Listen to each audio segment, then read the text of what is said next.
अस्सलाम वालेकुम students, welcome to the YouTube channel of Masoomeen school. Student, last lecture में हमने एटॉमिक नंबर और मैथ्स नंबर के बारे में कम्प्लीटली इसका कंसेप्ट डिटेल में पढ़ा था। आज का जो हमारा टॉपिक है, आज हम डिटेल में पढ़ेंगे कि रिलेटिव एटॉमिक मैथ्स किसे कहते हैं और एटॉमिक मैथ्स यूनिट किसे कहते हैं। काफ़ी कंसेप्चुअल टॉपिक है और काफ़ी स्टूडेंट इसमें कन्फ्यूज़ भी रहते हैं, तो आज हम इंशाल्लाह इसको डिटेल में पढ़ेंगे। इस पे जाने से पहले सबसे पहले हम मेजरमेंट के बारे में बात करते हैं। हम देखते हैं अपने डेली लाइफ में, डेली रूटीन में हम डिफरेंट फिजिकल थिंग्स को मेजर करते हैं, डिफरेंट यूनिट्स में मेजर करते हैं। लाइक अगर हम किसी भी शॉप पर जाएं और शॉप पर जाके कहें कि हमें 1 किलोग्राम शुगर दे दें, तो वो क्या करता है दुकानदार कि वो बीम बैलेंस से 1 किलोग्राम का एक बोर्ड रखता है और दूसरी तरफ शुगर कंपेयर करना स्टार्ट करता है, और जैसे ही वो इक्वल हो जाता है तो वो कहता है कि ये 1 किलोग्राम शुगर है। तो मीन्स क्या, वो 1 किलोग्राम हमें कैसे पता चला? बिकॉज हमने उसका कंपेयर किया 1 किलोग्राम के एक बोर्ड से। मीन्स के मेजरमेंट के लिए हमें कोई ना कोई स्टैंडर्ड फिक्स करना पड़ता है। उस स्टैंडर्ड की बेस पे हम क्या करते हैं? रिलेटिव मेजरमेंट्स करते हैं। एग्जैक्ट मेजरमेंट नहीं करते, हम क्या करते हैं? सबसे पहले कोई ना कोई हमें स्टैंडर्ड फिक्स करना पड़ता है, और फिक्स करने के बाद ही हमें पता चलता है उसकी रिलेटिवली मेजरमेंट्स आती हैं। इसी तरह अगर हम बात करें, बिकॉज नाम से ही शो है रिलेटिव एटॉमिक मास, मीन्स का एटम का मास क्या होगा और रिलेटिवली। तो एटम के केस में क्या किया गया?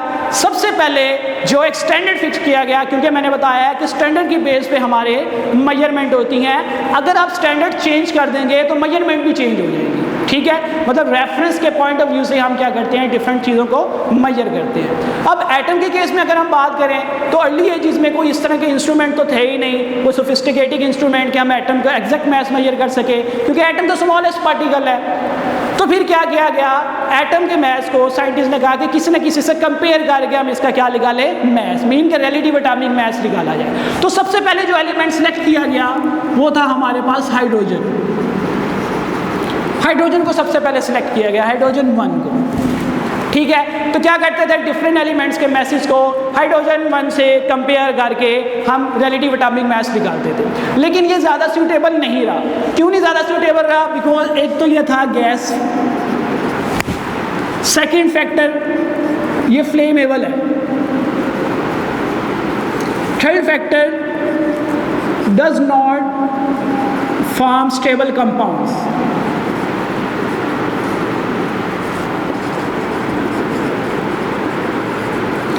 ठीक है, तो इसी बेसिस पे हाइड्रोजन को सब्स्टिट्यूट कर दिया गया ऑक्सीजन 16 से। जो सेकंड एलिमेंट हमारे पास आया वो आया ऑक्सीजन 16।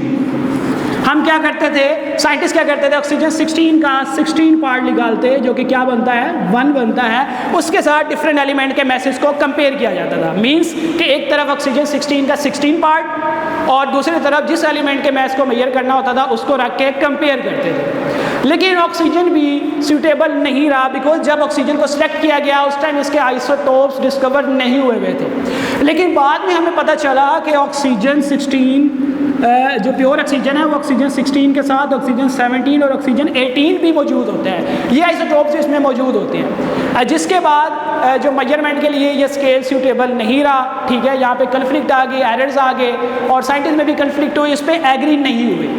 फिर उसके बाद जो सिलेक्ट किया गया स्टैंडर्ड के तौर पे, वो सिलेक्ट किया गया कार्बन 12। अब इसे क्यों सिलेक्ट किया गया? कौन सी ऐसी कंडीशन है जिसकी बेसिस पे हमने एलिमेंट को एक स्टैंडर्ड के तौर पे फिक्स किया? तो वो कंडीशन इस तरह है। कंडीशंस पे जाने से पहले आपको एक स्टोरी के जरिए रिलेट समझाऊंगा, क्योंकि आपको स्टोरी समझ आएगी तो आपको कंडीशन की समझ आएंगे। फॉर एग्जांपल, आपने किसी भी स्टूडेंट को क्लास में CR बनाना है या मॉनिटर बनाना है, तो क्या आप किसी ऐसे स्टूडेंट को बनाएंगे कि जो एब्सेंट होता है, जो कभी आता ही नहीं है, या ऐसे स्टूडेंट को बनाएंगे जो रेगुलर आता है? ऐसे स्टूडेंट को ही बनाएंगे ना जो रेगुलर बेसिस पे क्लास में अवेलेबल होता है। तो सबसे पहली कंडीशन, जो एलिमेंट जो आप स्टैंडर्ड के तौर पे फिक्स कर रहे हैं उसकी अबंडेंस भी होनी चाहिए नेचर में। ये नहीं कि वो नेचर में पाया ही ना जाता हो, ठीक है। तो क्या होगा? पहली कंडीशन क्या हो गई कि वो एलिमेंट, बिकॉज हम सिलेक्ट करना चाह रहे हैं, तो कंडीशन क्या है कि जिस एलिमेंट को सिलेक्ट करना है उसकी अबंडेंस भी हो। Second, least reactive.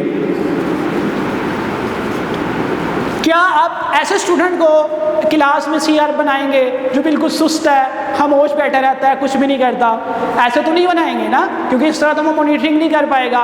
तो इसी तरह हमारे पास जो एलिमेंट जो हमने सेलेक्ट करना है वो लीस्ट रिएक्टिव भी नहीं होना चाहिए।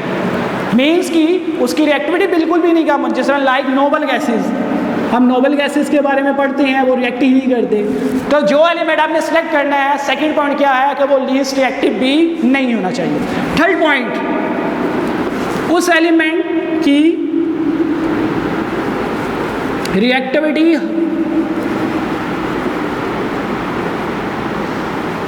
हाई रिएक्टिविटी भी नहीं होनी चाहिए। ये नहीं कि वो बहुत ही ज़्यादा रिएक्टिव हो, लाइक ऑक्सीजन, हाइड्रोजन, ठीक है। कि आप किसी ऐसे सीआर को, ऐसे स्टूडेंट को सीआर बनाएंगे जो शरारतें ज़्यादा करता रहता है, जो लड़ाई झगड़े करते रहता है, ऐसा तो नहीं बनाएंगे। तो सेम इसी तरह हमने भी एक ऐसा एलिमेंट सेलेक्ट नहीं करना जिसकी रिएक्टिविटी बहुत ही ज़्यादा हो। मीन्स के ना वो लीस्ट रिएक्टिव एलिमेंट होना चाहिए, ना वो हाईली रिएक्टिव एलिमेंट होना चाहिए। फोर्थ कंडीशन, वो एलिमेंट उसकी स्टेबिलिटी भी होनी चाहिए, वो स्टेबल भी होना चाहिए। और हमें देखने को मिलता है ऑर्गेनिक केमिस्ट्री में कि कार्बन के हमें बहुत से कंपाउंड मिलते हैं, कार्बन कैटिनेशन करते हुए नजर आता है और कार्बन लॉन्ग चेन बना रहा होता है, रिंग्स फॉर्म कर रहा होता है, तो कार्बन की स्टेबिलिटी भी ज़्यादा है। अगर हम 5 पॉइंट की बात करें तो उसके आइसोटोप्स नहीं होने चाहिए या कम होने चाहिए। मीन्स कि अगर आप किसी ऐसे स्टूडेंट को क्लास में सीआर बना देते हैं कि जिसके बहन भाई भी पढ़ते हैं, तो क्या वो प्रॉपरली मॉनिटरिंग कर पाएगा? नहीं कर पाएगा, क्योंकि वो उनको रिलैक्सेशन देगा और इस तरह से क्लास का माहौल ख़राब हो जाएगा। सेम इसी तरह वो एलिमेंट हमने सेलेक्ट करना है जिसके आइसोटोप्स ना हो। लेकिन जब ये सिलेक्ट किया गया कार्बन 12 1961 से पहले, उस टाइम कार्बन के आइसोटोप्स नहीं थे, ठीक है। बाद में कार्बन के आइसोटोप्स आए जिसमें हमारे पास कार्बन 13 और कार्बन 14, ठीक है। लेकिन ये बहुत ही माइनर अमाउंट में है, ये 1.1% में है, जबकि जो कार्बन 12 है वो 98.9% में है। तो ये कंडीशंस के मुताबिक इस वजह से हमने क्या किया, कार्बन 12 के आइसोटोप को सिलेक्ट किया और इसी के बेसिस पे स्टैंडर्ड मानते हुए हमने इसकी मेजरमेंट की, डिफरेंट एलिमेंट्स के एटॉमिक मासेस को मेजर किया। अब कैसे मेजर किया, किस तरह इसको हमने किया, तो हम देखते हैं कि इसकी मेजरमेंट कैसे हुई। लाइक हमने कार्बन 12 के जो हमने लिया वो 1/12 पार्ट,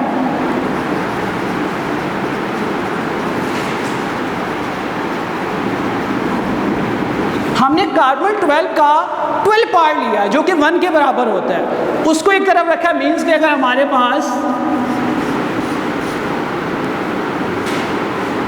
12 पार्ट है तो उसमें से जो ये वाला पार्ट होगा ये उसका 1/12 कहलाएगा, जो कि 1 के बराबर होगा। अगर 12 पार्ट्स में मैंने किसी चीज़ को डिवाइड किया है तो ये वाला पार्ट क्या होगा, 1। मीन क्योंकि अब कार्बन 12 में उसका मास नंबर टोटल कितना होता है, 12 होता है। मीन्स के 12 पार्टिकल्स है, तो अगर हम इसका 12वां हिस्सा लेंगे, 12 लेंगे तो कितना बनेगा, 1 आएगा। तो हमने क्या किया कि एक तरफ उस एलिमेंट का मास लिया, ठीक है, जिसको हमने क्या करना है, मेजर करना है, और दूसरी तरफ हमने किससे मेजर किया, कार्बन 12 के 12 पार्ट से।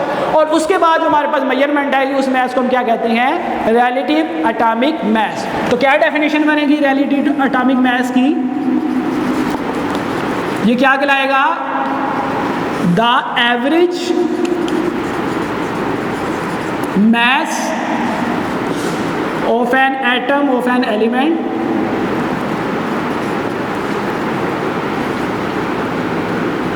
as compared to 1/12 the mass of carbon 12 atom।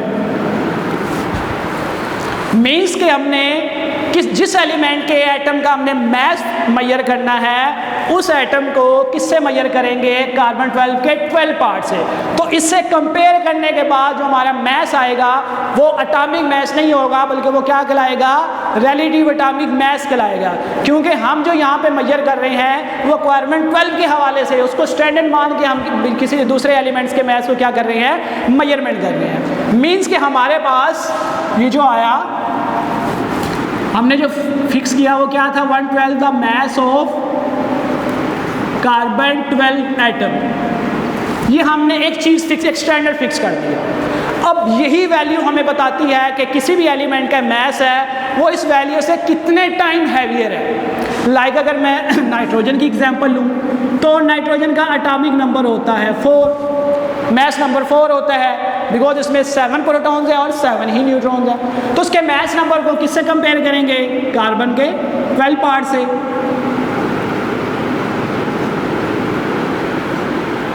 ठीक है, तो ये हमें बताता है कि ये कार्बन नाइट्रोजन जो है वो इस वैल्यू से कितने टाइम्स हैवियर है। इसी तरह अगर मैं एग्जांपल लूँ ऑक्सीजन की, तो ऑक्सीजन का मास नंबर कितना होता है? 16। तो उसे कैसे कंपेयर करेंगे? 16 by the mass of carbon 12 atom. ठीक है, इसी तरह किसी भी एलिमेंट के उसके मैसेज को, मास नंबर को इस वैल्यू से क्या करते थे? कंपेयर करते थे। तो कंपेयर करने के बाद हमारे पास क्या आ जाता था? Relative atomic mass. लेकिन अब ये देखें हमें बार बार लिखना पड़ रहा है 1/12 the mass of carbon atom. तो क्या किया गया? क्योंकि देखें जिस तरह हम अपनी डेली लाइफ में मास को हम किलोग्राम में, ग्राम्स में, डिफरेंट यूनिट्स में शो करते हैं, इसी तरह रिलेटिव एटॉमिक मास को भी जो एक्सप्रेस करने के लिए, जो इसको डिनोट करने के लिए जो यूनिट इस्तेमाल होता है उसे हम क्या कहते हैं? Atomic mass unit. क्या कहा जाता है इसे? जो रिलेटिव एटॉमिक मास को शो करता है उस यूनिट को हम क्या कहते हैं? Atomic mass unit. और उसको एब्रिविएशन में किस तरह लिखते हैं? AMU। इसे यूनिफाइड मास का भी नाम दिया जाता है और इसे डाल्टन भी कहा जाता है। तो मीन कि हमने एटॉमिक मास यूनिट में मीन्स कि हम बार बार जो इसको लिख रहे थे, तो हमने क्या किया? ये किसके बराबर हो गया? 1 AMU। मीन्स के 1 AMU किसके बराबर है? 1/12 part the mass of carbon 12 atom कि 1 AMU इस क्वांटिटी के बराबर है। तो जहां पर हम बार बार ये चीज़ लिखते जा रहे थे, तो क्या हम इसकी जगह AMU लिख सकते हैं? बिल्कुल लिख सकते हैं। तो क्या करेंगे हम यहाँ पे इसको, जहाँ पे हम ये लिख रहे थे, तो नाइट्रोजन कितना आ जाएगा? 14 AMU और ऑक्सीजन कितना आ जाएगा? 16 AMU। क्यों हमने उसकी जगह AMU लगाया? बिकॉज 1 AMU इस क्वांटिटी के बराबर है। ठीक है, अब हम आगे चलते हैं कि किस तरह हम AMU को फाइंड करेंगे।